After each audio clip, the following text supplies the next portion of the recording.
Marie-Carmen, t'as un succès de dingue ce soir. Non, il y a un truc que j'aimerais vous dire et qui me choque vraiment, en France en général, c'est... j'ai rien dit encore. C'est le fait que la rentrée des classes... Pardon? C'est un spectacle interactif ici, c'est... Chacun y dit, oui, toi, oui. C'est comme ça à Toulouse. Si vous voulez, moi je m'assois, on discute tous, hein.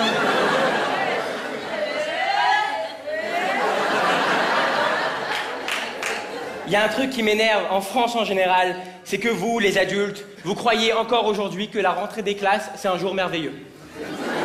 Dans la tête de tous les adultes en France, je sais pas si c'est comme ça ici aussi, hein, mais on croit que la rentrée des classes pour les enfants, c'est un truc génial. Attends, t'es pas content, c'est la rentrée des classes. Mesdames et messieurs, ce soir, j'aimerais vous dire, franchement, la rentrée des classes, vraiment, dans votre esprit, aujourd'hui, ça ressemble à ça.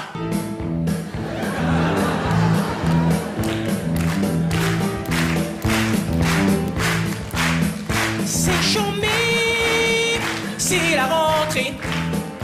On va trop s'éclater. Putain, Gina, t'as trop changé. Je suis électrifié. You better keep up. Tu vas travailler, oui, cette année. Sinon ta mère, elle va te tuer. You better keep up. Tu vas vraiment bosser, oui, cette année. Wouh!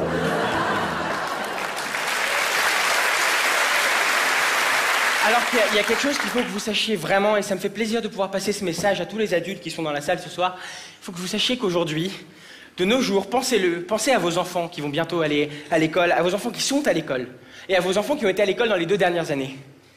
Aujourd'hui, la rentrée des classes, mesdames et messieurs, ça ressemble beaucoup plus à ça.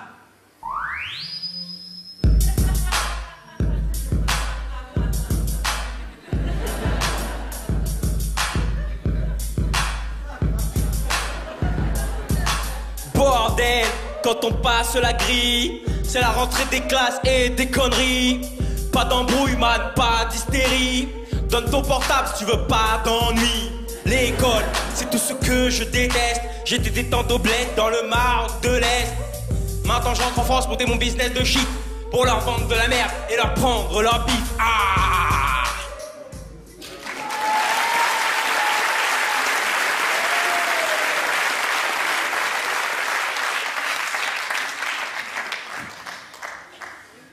Voilà, c'était pour la rentrée des classes. Et à l'école, il n'y a pas que la rentrée des classes. Il y a la sortie. Il n'y a pas que la rentrée, il y a la sortie.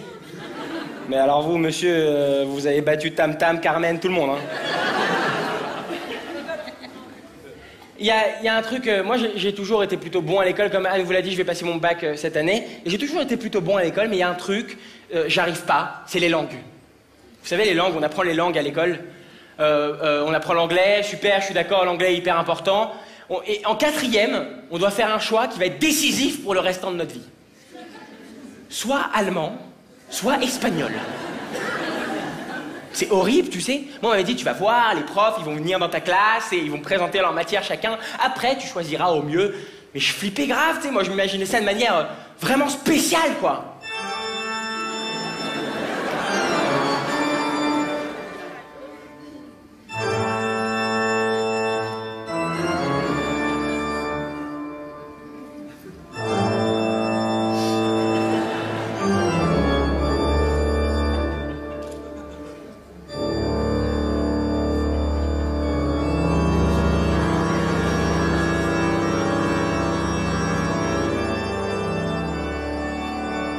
Bonjour. Je m'appelle Wolfgang Verrequin. Si je veux vous enseigner l'allemand, c'est pour vous apprendre la langue de Goethe, Wagner, Werner ou encore Claude Schiffer. L'allemand est un langage qui se prononce de manière vomitive. C'est-à-dire qu'il faut vomir pour parler allemand. Un peu de calme, Marie-Carmen.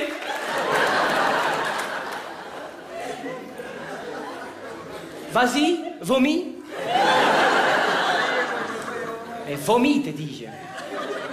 Vomis, te dis-je. Je rigole, évidemment, je taquine. Ar.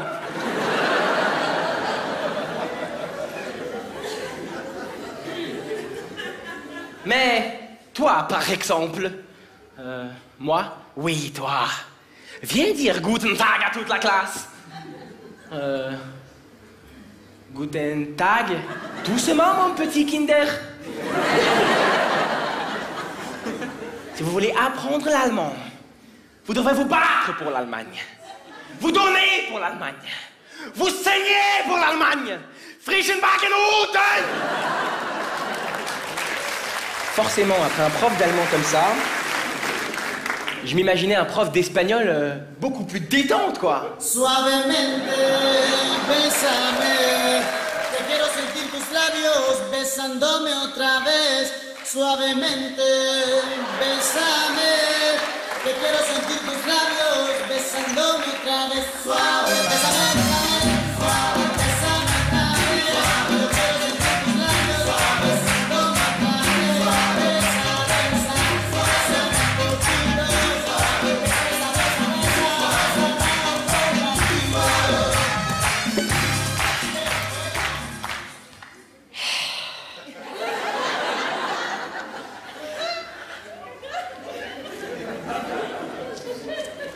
Hola, chicas muchas caliente.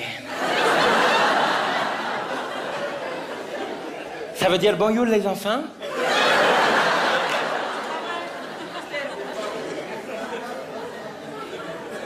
Je sais que c'est pas vrai, il faut pas le dire, putain.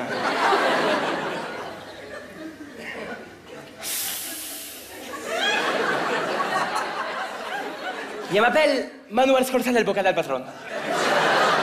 Bon, il avoue del patron, c'est moi qui l'ai rajouté. C'est parce que je suis une patronne, tout simplement. Si je veux vous enseigner l'espagnol aujourd'hui, c'est parce que tout d'abord, je suis espagnol moi-même depuis 20 ans, de père en fils. Et aussi parce que je suis un très bon professeur de langue. Si, un très bon professeur de langue. Et j'adore les jeunes enfants. Surtout les petites filles. Elles sont si douces.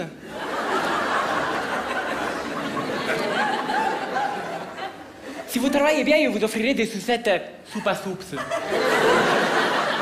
Goût paella, si.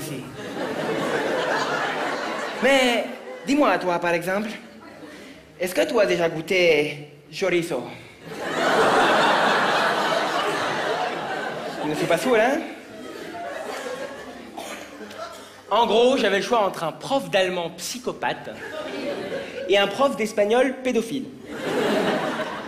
J'ai choisi espagnol, ne me demandez pas pourquoi. Et mes premiers cours d'espagnol se sont vraiment super bien passés. Je pensais, comme tous les Français, que pour parler espagnol, il fallait prendre les mots en français, rajouter un O à la fin, et c'est bon, je parlais espagnol, tu sais.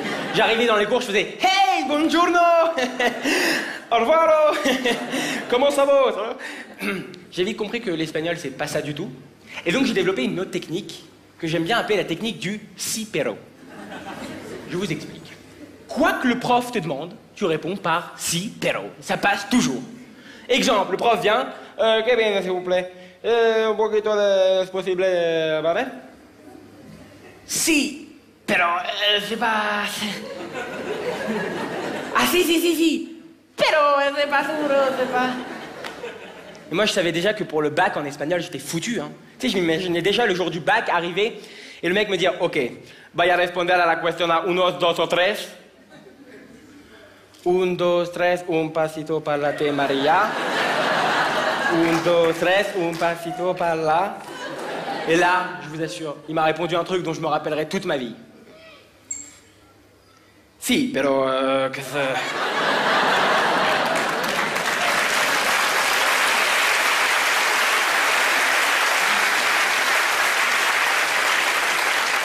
Moi, le bac, c'est un truc qui m'angoisse grave. Vraiment, je vais être franc avec vous, c'est un truc qui m'angoisse, mais à fond. Et donc, ce que j'ai fait l'année dernière pour essayer un peu de me rassurer, c'est que j'ai été devant les listes. Vous savez, les fameuses listes du bac. Il y a ça aussi en Provence ou... Mais non, je voulais dire, comme vous êtes une ville technologique, peut-être on vous envoie ça par pigeon ou... ou par mail. Ah, vous avez des mails? Mais non. Non. Et donc j'ai été devant ces fameuses listes du bac pour voir à quoi ça ressemblait, pour essayer de me rassurer de cette épreuve que va être le bac. Et j'ai remarqué que devant ces listes, il y a tout le temps une meuf qui pleure, et tu sais pas si elle l'a ou pas. Tu sais?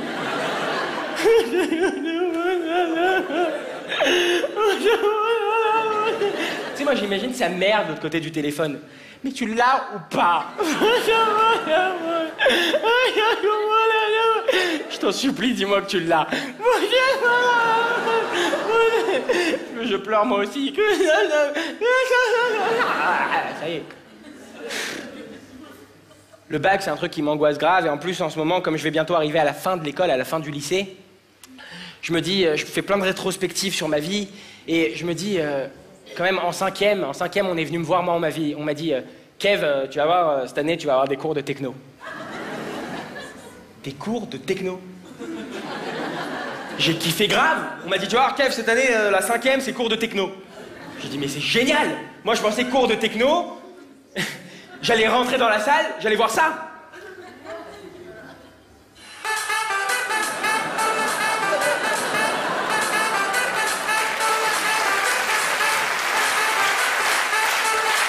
Vous êtes à Toulouse ce soir? Eh ben moi aussi.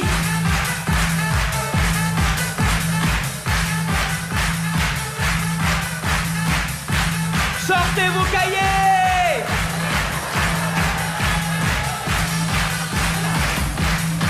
Demain